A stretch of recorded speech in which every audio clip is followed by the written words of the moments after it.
Hi, I'm Barb Green from The Daily Bake, and here is your daily baking tip. Do you need to bake a crumb crust? Let's define what makes a crumb crust first. Cookies. You can use all kinds of cookies. These are Lotus, there are chocolate Oreos, there are graham crackers, we have little lemon biscuits here, you can use Nilla wafers, you can use ginger snaps, get my point? Lots of different cookies can be made into a crumb crust. So the options are bake or freeze. We're going to discuss the pros and the cons of both. I'll make my recommendation at the end of the video, so stick around. So you would take the cookies and you would reduce them into crumbs, and then you're adding butter and sugar. That's about it for a crumb crust. Let's discuss a few options though regarding the sugar. So let's talk about the freezing option first.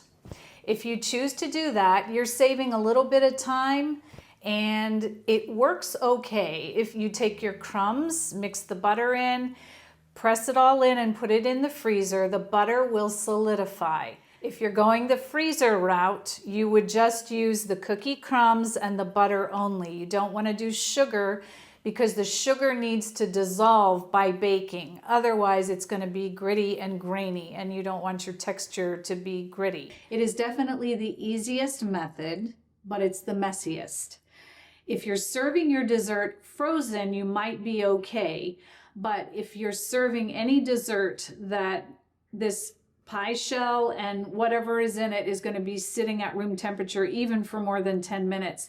When you take a slice of your dessert out, if it's a pie, it's just going to be very, very crumbly. So those are some of the pros and cons of the freezing method. Let's talk about the baking method. You only bake for about 8 to 10 minutes, and you basically are putting the crumbs, the butter, and you would add a couple tablespoons of sugar into the mixture. The sugar is going to act as a binding agent, and when it bakes in the oven, it bonds those crumbs together. It also gives the nicest flavor because you're actually baking the ingredients and giving them a chance to just become more flavorful. This is the best way to get a sturdy and a more solid crust. So I recommend baking for the best crust for your filling. Baking is going to ensure that your crust holds together. And I think overall, as you're cutting your slices, it's going to ensure that your crust holds together. If you want a step-by-step tutorial on how to make some of these yummy pie crusts, check out my pie crust playlist. I hope to see you in the next video.